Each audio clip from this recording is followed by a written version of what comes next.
O Senhor esteja convosco. Ele está no meio de nós. Proclamação do Evangelho de Jesus Cristo segundo Mateus. Glória a vós, Senhor. Naquele tempo, Pedro aproximou-se de Jesus e perguntou: Senhor, quantas vezes eu devo perdoar se o meu irmão pecar contra mim? Até 7 vezes? Jesus respondeu: Não te digo até 7 vezes, mas até 70 vezes 7. Porque o reino dos céus é como um rei que resolveu acertar as contas com os seus empregados. Quando começou o acerto, trouxeram-lhe um que lhe devia uma enorme fortuna. Como o empregado não tivesse com que pagar, o patrão mandou que fosse vendido como escravo junto com a mulher e os filhos e tudo que possuía, para que pagasse a dívida. O empregado, porém, caiu aos pés do patrão e prostrado suplicava: Dá-me um prazo e eu te pagarei tudo. Diante disso, o patrão teve compaixão, soltou o empregado e perdoou-lhe toda a dívida. Ao sair dali, aquele empregado encontrou um dos seus companheiros que lhe devia apenas 100 moedas. Ele o agarrou e começou a sufocá-lo, dizendo: Paga o que me deves. O companheiro, caindo aos seus pés, suplicava: Dá-me um prazo e eu te pagarei. Mas o empregado não quis saber disso, saiu e mandou jogá-lo na prisão até que pagasse o que devia. Vendo o que havia acontecido, os outros empregados ficaram muito tristes, procuraram o patrão e lhe contaram tudo. Então o patrão mandou chamá-lo e lhe disse: Empregado mau e perverso, eu te perdoei toda a tua dívida porque tu me suplicaste. Não devias tu também ter compaixão do teu companheiro como eu tive compaixão de ti? O patrão indignou-se e mandou entregar aquele empregado aos torturadores, até que pagasse toda a sua dívida. É assim que o meu Pai que está nos céus fará convosco, se cada um não perdoar de coração ao seu irmão. Ao terminar estes discursos, Jesus deixou a Galileia e veio para o território da Judéia, além do Jordão. Palavra da salvação. Glória a vós, Senhor.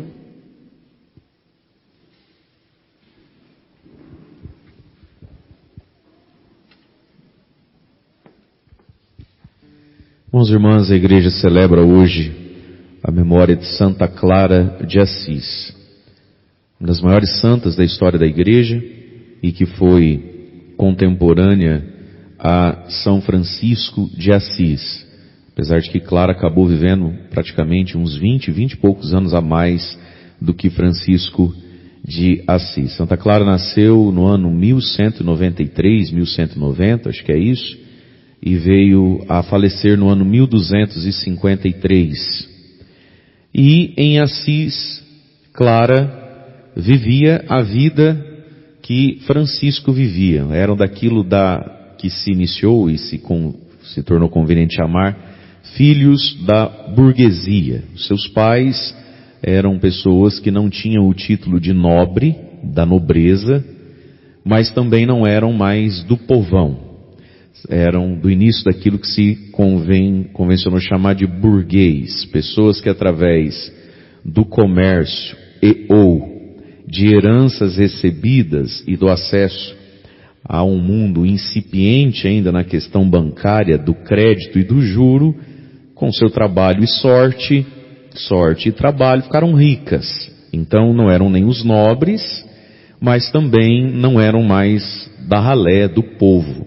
Pessoas bastante remediadas e às vezes até mesmo muito ricas, que era o caso de São Francisco, era o caso de Santa Clara. Quando São Francisco vive a sua experiência do amor de Deus e a sua grande conversão espiritual e moral, muitos jovens de Assis vão sendo tocados por aquela grande mudança, profunda mudança que acontece na vida de Francisco. E Clara, que sempre foi uma menina muito santa, religiosa, piedosa, também vai viver essa conversão. E a conversão de Santa Clara não é a conversão de quem precisa sair do sexo e ir para a castidade, sair da bebedeira e ir para a sobriedade, sair das festas, das bagunças, né? e ir para uma vida mais serena. Tudo isso é o caso de São Francisco de Assis, né? Clara era rica, era piedosa, uma menina muito virtuosa, e Clara era muito rica. A conversão de Santa Clara foi uma conversão em direção à pobreza, né? A vida pobre, assim como foi a vida de São Francisco. E Santa Clara enfrentou muitos desafios para conseguir se consagrar a Deus, sobretudo a grande oposição do seu pai, dos seus irmãos e dos seus tios. Então no YouTube tem vídeo tem filme, tem muito material acessível a respeito da vida de Santa Clara, não só os livros. Mas Santa Clara precisava fugir para ir para o convento. Então de madrugada ia lá ela fugir e depois ia ela lá ser sequestrada de volta pela família que não aceitava isso. Não aceitava por quê? Não aceitava porque não tinha compreensão espiritual da vida, apesar de, claro, todos serem católicos. Mas aquela visão, uma moça tão bonita, meu Deus, que desperdício. Visão 1. Visão 2, a gente quer um neto.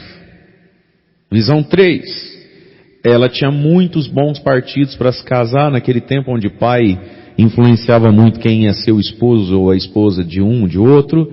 Clara, por ser muito rica e muito bonita, o pai dela já tinha certo algumas propostas muito boas de casamento, que é aumentar o nome e o patrimônio da família. E dentro dessa visão, então, de que não precisa tudo isso para ser de Deus, né? O pai tentava muito forçar, né, a sua opinião sobre a escolha da filha. Até que finalmente, num domingo de Ramos, Clara foge definitivamente e é acolhida por São Francisco e é a primeira mulher desse grande movimento espiritual que foi o franciscanismo à época. Então ela vai e corta os cabelos como gesto de desprendimento, de consagração e de pobreza. Clara que tinha e era famosa pelo tamanho e pela beleza dos seus cabelos, num tempo onde era muito difícil tomar banho, quanto mais dar conta de ter cabelo sedoso e bonito. Mas ela era muito rica, né? Assim como hoje em dia tem mulher que só lava cabelo no salão, era mais ou menos a situação de Clara. Então cortar o cabelo foi um gesto profundamente radical. E ela se torna então uma freira, uma religiosa de uma congregação que nem existe. Ela é a primeira daquilo. Ela inaugura aquele estilo de vida que misturava uma vida profundamente contemplativa, vida de mosteiro, e um profundo auxílio também aos pobres. E foi uma grande companheira de São Francisco de Assis. Diz a história, e muitos filmes tentam sugerir, que entre Clara e Francisco havia um clima, o que de modo algum desmerece os dois santos, porque o santo é um homem que se santificou, a santa é uma mulher que se santificou e que amou a Deus sobre todas as coisas. Então, se houve ou se havia ou não até mesmo um romance platônico entre Clara e Francisco, isso não diminui a santidade dos dois, pelo contrário, só abrilhantou tudo que os dois viveram. E Clara, então, depois que toma esse gesto, também se torna um imã, né, de atração para muitas moças da sociedade de Assis e de arredores, algumas muito pobres, outras muito ricas. E Clara vive uma vida de profunda santidade, de profunda pobreza, uma vida de muita austeridade. E com o tempo ela vai discernindo que aquela vida que Deus pediu a ela e pedia àquelas irmãs era uma vida ainda mais, ao mesmo tempo da pobreza, de profunda contemplação, e existem até hoje os mosteiros das irmãs clarissas que vivem a vida de clausura, basicamente a mesma semelhança do Carmelo.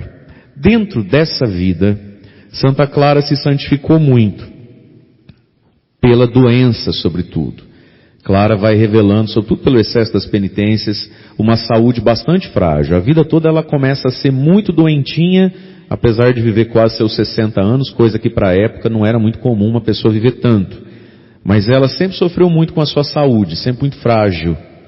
E dentro desse caminho de profundo amor ao Cristo crucificado, que é a essência da concepção franciscana, o Cristo pobre e crucificado, Clara se transforma, se torna uma grande santa. e viveu algumas experiências místicas e outras de mulher forte e guerreira. Nós tínhamos aqui o telão funcionando, é isso? A imagem de Santa Clara, ela é sempre relatada com um ostensório na mão, né? Com a custódia, com a Eucaristia na mão. Quando isso, São Francisco já era falecido, Assis estava sendo invadida pelos sarracenos, os muçulmanos, e sendo destruída, e ela do alto do mosteiro, então já não havia mais resistência para que aquele exército lá entrasse, porque o exército de Assis já tinha sido derrotado, a cidade já tinha sido praticamente destruída.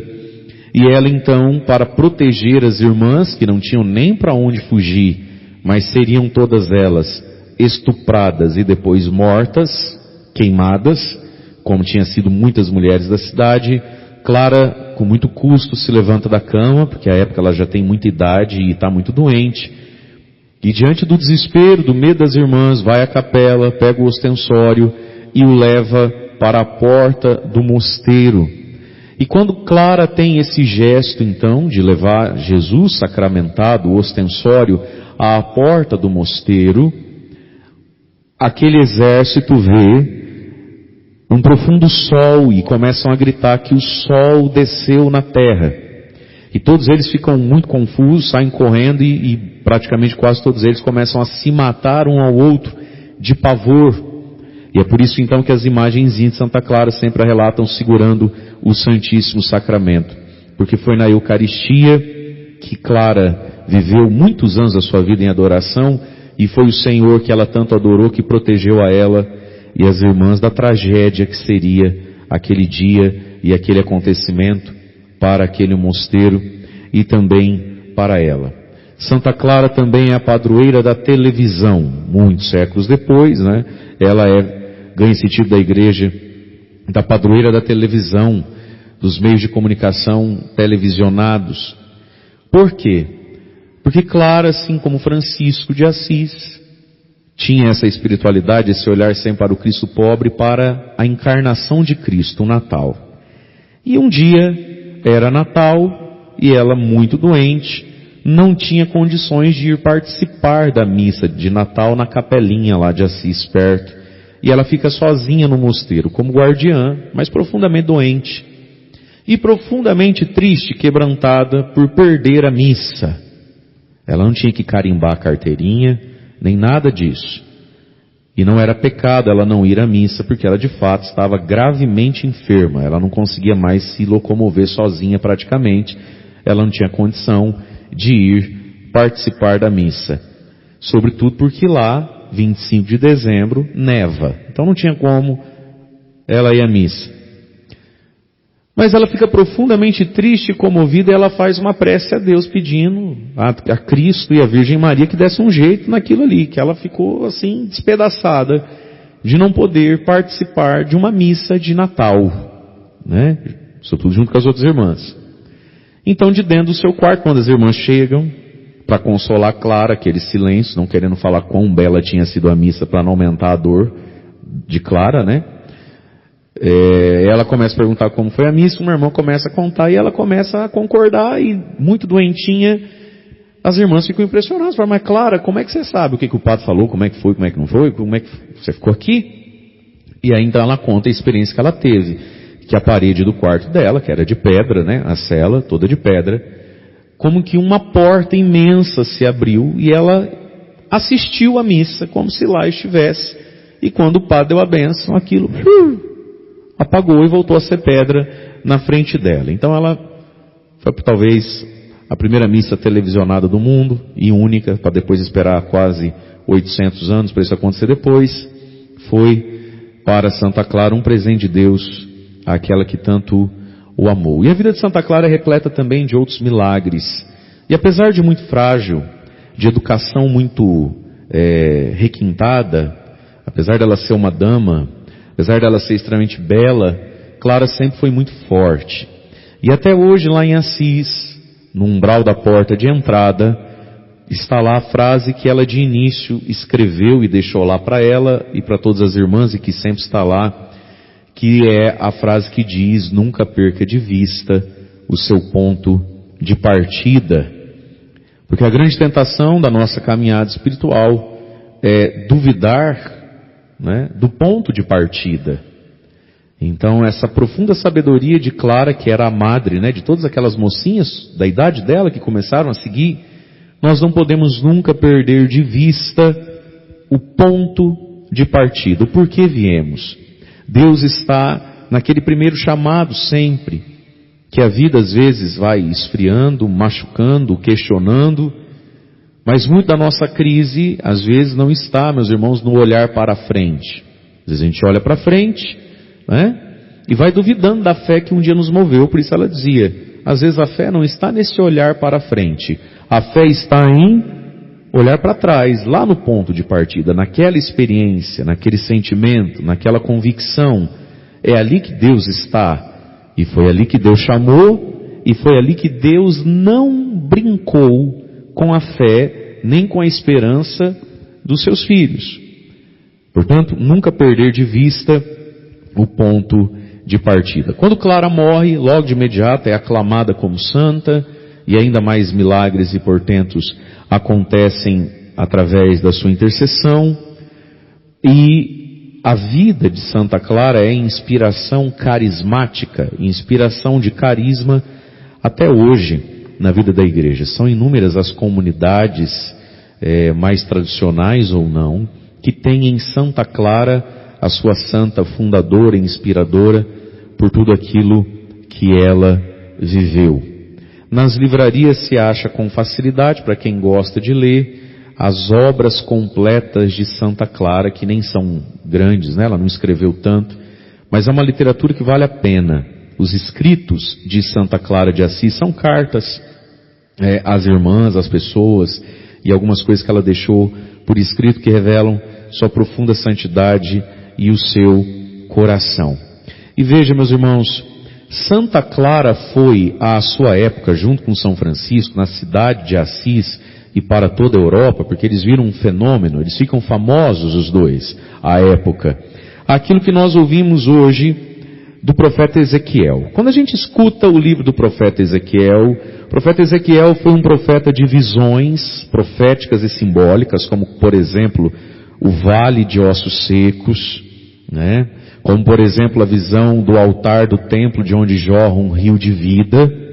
Mas o profeta Ezequiel também foi um homem de gestos simbólicos e proféticos bastante extravagantes, como, por exemplo, o de hoje, né? Que nós vemos aqui. Deus mandou ele à vista de todo mundo, em pleno dia, fazer as malas, sair com a bagagem toda na rua, né? E aí ele começa a cavar um buraco na parede da cidade. As cidades todas eram muradas. Então Ezequiel tem uns gestos extravagantes, que muita gente olhava e dava risada daquilo. Falam, Ezequiel não tomou os remédios hoje. Esqueceu, confundiu, trocou o comprimido da noite com o do dia, não é possível. Ele tinha gestos extravagantes e ridículos, profundamente proféticos, como o que nós ouvimos aqui, e Deus dizendo a ele, à vista deles cavará para ti um buraco no muro, depois vai carregando a tua bagagem nas costas, né? E aí ele vai dizendo, tirei a bagagem durante o dia, cavei buraco no muro, saí pelo escuro, o povo tudo olhando, né? E aí então Deus fala assim para ele, no versículo 9 do capítulo 12, filho do homem, ninguém te pergunta, os da casa de Israel que estão vendo isso, essa gente rebelde, ninguém te pergunta o porquê estás fazendo isso? Versículo 11 diz a eles, eu sou um sinal para vós, que era o sinal de que o povo ia terminar no exílio. Mas olha que interessante esse versículo, versículo 9. Ezequiel, ninguém desses rebeldes, pecadores da casa de Israel, perguntam por que você está fazendo isso? Irmãos, Santa Clara e São Francisco foram ao seu tempo, e todo santo e santa de Deus é por todas as gerações, como foi Ezequiel para aquele povo. Eles são um sinal profético. E Deus fica profundamente incomodado quando a gente, tendo acesso a essas histórias, como por exemplo, então, conhecendo um pouquinho da vida de Santa Clara, Deus pergunta para Clara, Clara, nenhum desses rebeldes de Assis Te perguntam ou querem saber por que você cortou o cabelo, abandonou o palácio e os vestidos e foi morar na esquina dos leprosos e agora reza dia e noite sem parar? Ninguém te pergunta, Clara. Clara, ninguém lá em Alto Piquiri ou no YouTube do Padre Mário essa hora da manhã, nessa missa, pergunta-se a si mesmo o que acontece dentro do coração de uma jovem como você. E aqui está, irmãos e irmãs, muitos de nós um dia vamos terminar no inferno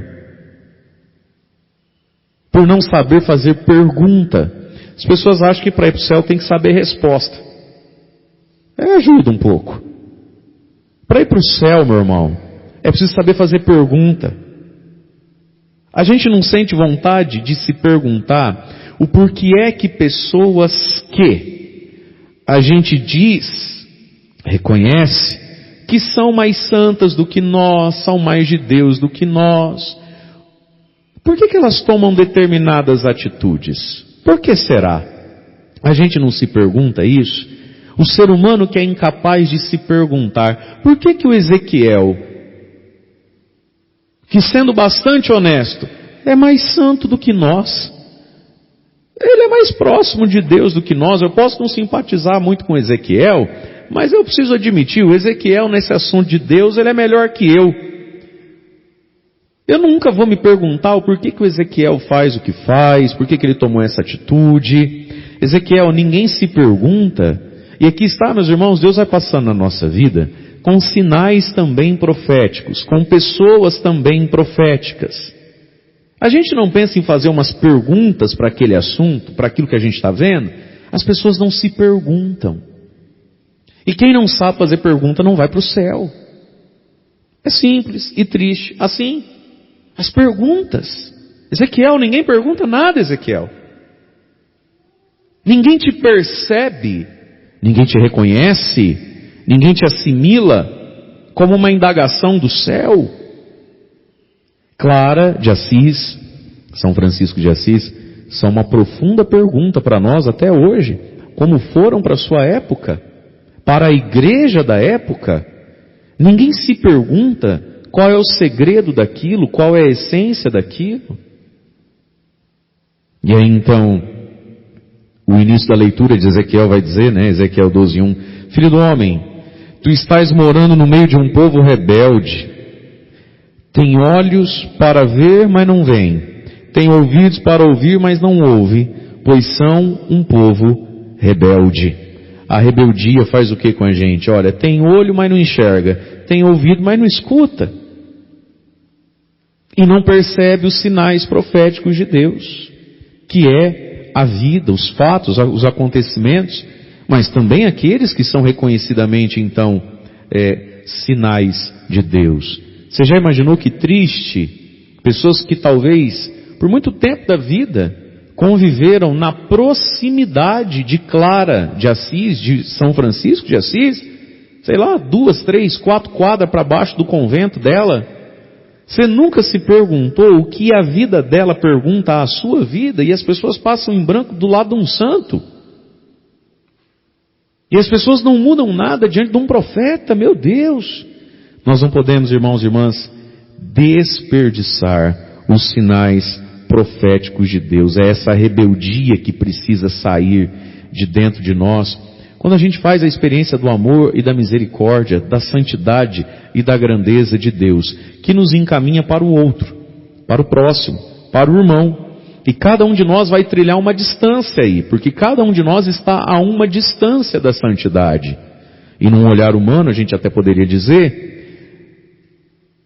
num primeiro momento, que São Francisco era muito mais distante da santidade do que Santa Clara. Que talvez ela fosse uma menina de início mais santa e mais virtuosa do que foi Francisco. Para você ter uma ideia, Francisco nem é nome. Para nós virou nome, né? Até nome de Papa. Por causa de São Francisco de Assis, Francisco virou nome. Mas Francisco não era nem nome para o povo italiano. Francesco, no dialeto deles, porque o idioma italiano, se você for numa escola hoje aprender italiano, o idioma lá que vão ensinar o italiano, tem 100 anos. Ele foi formatado desse jeito. E até hoje na Itália se falam alguns dialetos. É uma diferença entre o norte e o sul, as regiões, maior do que entre o gaúcho e o baiano, para a gente entender. Não é só uma diferença de sotaque, é uma diferença de vocabulário mesmo. Mas, pois bem, para a Itália da época, nos seus dialetos e diferenças, o nome Francisco não era nome. Francesco era um apelido, que significava francesinho.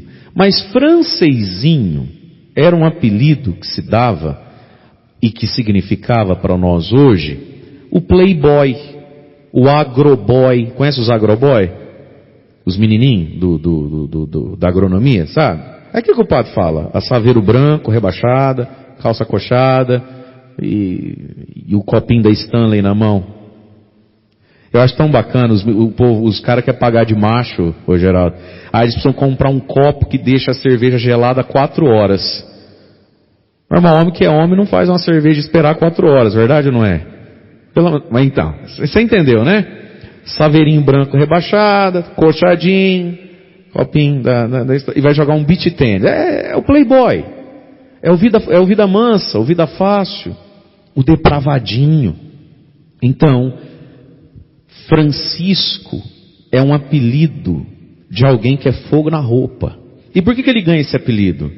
Porque ele, riquinho como era, ia muito até a França, a vizinha França, para as baladas da época, para as festas da época.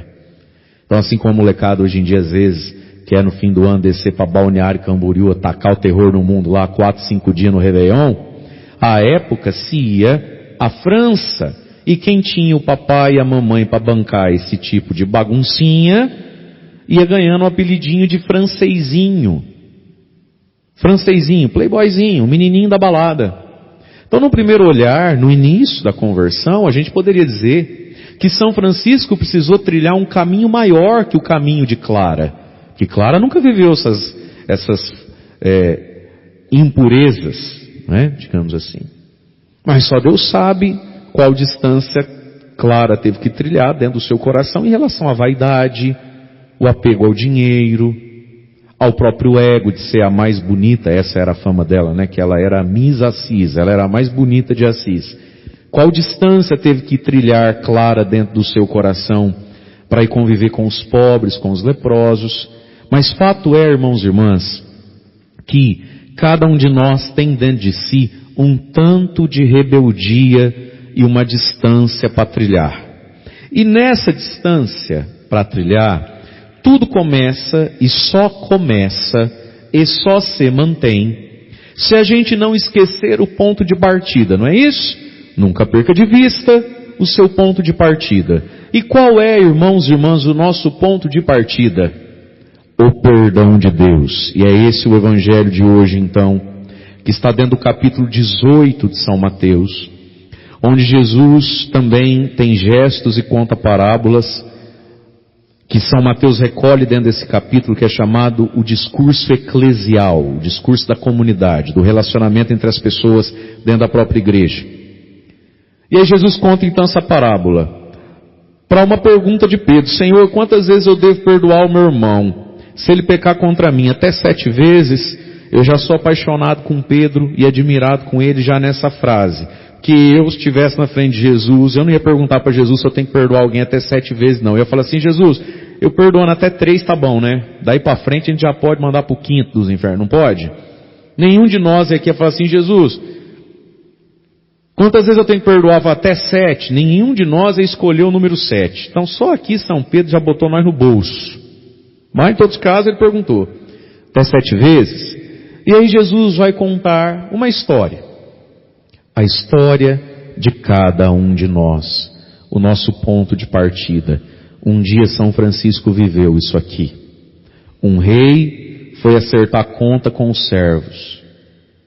O acerto de contas. Aquele momento da vida onde a gente acha que a gente vai morrer. Aquele momento da vida onde a gente acha que o casamento vai acabar. Aquele momento da vida onde a gente acha que dessa não passa. Aquela grande dor da nossa vida. Esse evangelho é sim o juízo final, em parábola, o último dia lá. Mas esse evangelho também é aquele momento da nossa vida onde a gente se sentiu profundamente amado por Deus, porque perdoado por Deus. São Francisco viveu isso nas suas aventuras, quando indo para determinadas pequenas guerras, ele de cavalo e escudo e tudo, né? E até uma pequena tropa para protegê-lo, para voltar com um título de nobreza, caiu preso, foi parar e ficou alguns meses lá numa prisão extremamente podre, fedida, e lá ele vive uma profunda experiência do amor e do perdão de Deus. Ele volta muito mudado daquela experiência, e depois a experiência que ele faz de abraçar e beijar um leproso, porque ele leu o evangelho de Mateus na prisão. Ele ficou preso e lá ele achou algumas folhinhas, algum pergaminhozinho com o evangelho de Mateus, onde Jesus diz: não leveis prata, nem ouro, nem sandálias, e aquilo dá uma grande mudada no coração, e é o início da conversão de São Francisco. Ali ele foi profundamente perdoado. Santa Clara também, em algum momento da sua vida, viveu uma profunda experiência de ser amada e perdoada. E esse é o nosso ponto de partida também. E aí Jesus conta isso de um modo parábola e história. Chamou um lá que devia uma enorme fortuna. Francisco, Clara, você e eu. Aí, tem que pagar, não tem como pagar. Me dá um prazo, eu te pago. Rapaz, não vai, você vai ser preso, vou prender mulher, filho, e mesmo assim vai ficar devendo. E aí, por favor, misericórdia, me dá um prazo e eu pago. O rei olha, e esse rei é Deus, e fala assim: você não tem como me pagar. A dívida que você contraiu comigo, você não consegue pagar. Então quer saber? Está perdoado. Está perdoado, está anistiado, está perdoado. Foi assim que aconteceu com São Francisco. Ele descobriu que ele devia tanto a Deus, que Deus não cobrava ele. É o perdão, isso é o perdão. Você não tem como me pagar o que você me fez. Não tem como me pagar o que me falou. Não tem como pagar o que me causou. Então, já que você não tem como pagar, não paga. E fica perdoado. Terminou aqui. E aí, então, esse é o ponto de partida. Aí a gente sai para caminhar na vida. Depois daquela nossa experiência com Deus. O que vai acontecer? Aconteceu com Francisco, aconteceu com Clara, acontece com você e comigo. Passa algum tempo, a gente encontra pelo caminho alguém que nos deve. Alguém que nos fere. Se você é mais ruim que eu, o que eu ganho em ir na missa que você vai, no acampamento que você vai, no retiro que você vai? Se você é mais medroso do que eu, toma mais remédio do que eu, fala mais palavrão do que eu, é mais recalcado do que eu, é mais jacu do que eu. Então eu acho que se eu ficar aqui com a minha Netflix, eu estou no lucro, eu estou na vantagem. O que eu quero ir lá? Você não traz nada de lá. Veja o escândalo dos outros, com a ruindade desse cara. Gente, a nossa ruindade não pode escandalizar os outros. Mas aí então Deus diz: eu não te perdoei. E aí a pergunta é, versículo 33, Mateus 18, 33. É uma pena que eu não estou aqui com a minha própria liturgia em respeito, porque esse versículo merece ser grifado. E hoje, mais do que nunca, num verde Palmeiras, misericórdia. Depois de ontem, tudo é possível ao que crê, minha gente. Não devias tu também ter compaixão do teu companheiro, como eu tive compaixão de ti? Diga comigo, companheiro. Só quem está vivo, fala comigo, companheiro. Como é que Deus chama a pessoa que me fere de pecador? Como é que Deus chama a pessoa que mais te fez mal na vida? Companheiro. Mas companheiro do quê? Meus irmãos, minhas irmãs, nós somos companheiros uns dos outros. Nós somos companheiros de ferida, fragilidade. Está vendo essa pessoa que você odeia? Ela é sua companheira de Adão e Eva, filho de Adão e Eva. Ele é companheiro de carne, osso, sangue. Ele é companheiro na existência desse mundo aqui, onde se você se acha um pouquinho melhor que os outros, e talvez você seja mesmo melhor que os outros um pouco, é graça de Deus. Não devias tu também ter compaixão do teu companheiro? O problema, irmãos e irmãs, é que muitas vezes a gente não tem noção dessas coisas. A gente nem se conhece. A gente nem entende, nem sabe o quão privilegiado a gente é. A gente nem sabe, nem entende o quão abençoado e protegido foi. Então o outro, eu não consigo ver nele um companheiro. Entende isso? É por isso que dizem, com sabedoria dizem, que com o tempo e a idade a gente vai ficando mais mole, a gente vai ficando mais compassivo.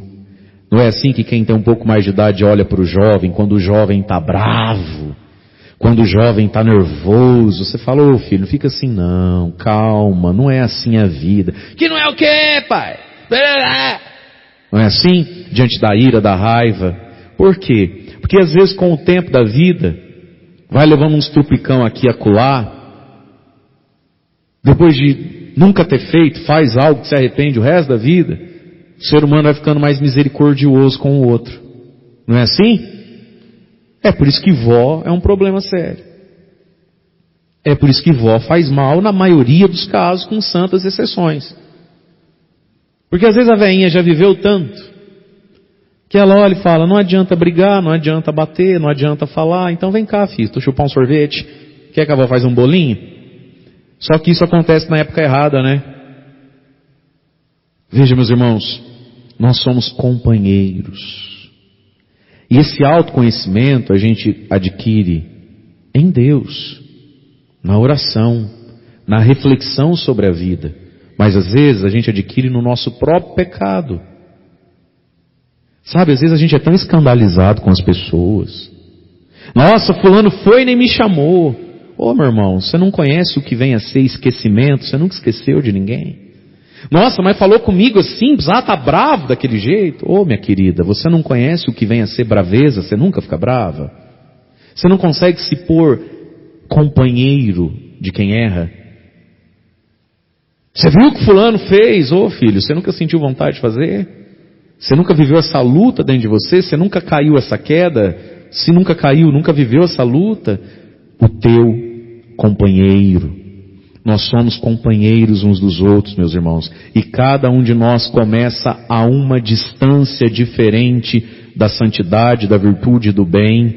E se estamos mais adiantados, louvado seja Deus por isso, tenhamos compaixão de quem não está. Mas o convite do Evangelho de hoje é isso. Tirar a mão do pescoço. Às vezes a nossa vida parou e está parando a vida do outro. Porque a gente agarra no pescoço de alguém, de uma memória que a gente tem, de um fato da nossa vida. E a gente começa a esganar aquilo dizendo, paga o que me deves. Mas será que a gente já não entendeu, não percebeu e concluiu que não tem como pagar? Gente, é triste, mas é libertador. Quando é que você vai entender que o que o teu ex-marido te fez não tem como pagar, não tem como remediar, não tem como voltar atrás? Quando é que você vai entender que a dor que o teu filho te causou, ou causa até hoje, não tem como pagar? Tira a mão do pescoço dessa história, dessa pessoa, não tem como pagar. Já foi feito, já foi dito, já foi falado. E às vezes a gente agarra o pescoço do outro, porque a gente sente que falta algo para nós. E pode até ser que foi aquela pessoa que nos tirou aquilo. Meus irmãos, mas a gente precisa reconhecer, porque é libertador. O que eu sinto falta, e até seria justo, você não tem para me dar, então vá em paz. Está perdoado. E se nos falta, onde é que a gente encontra? Em Deus, em Cristo, na Eucaristia. Clara viveu uma vida sem sentir falta de nada. Por quê? Porque ela tinha Jesus o tempo todo. É na ausência de Jesus em nós que o que o outro me faz, eu vou lá buscar no outro.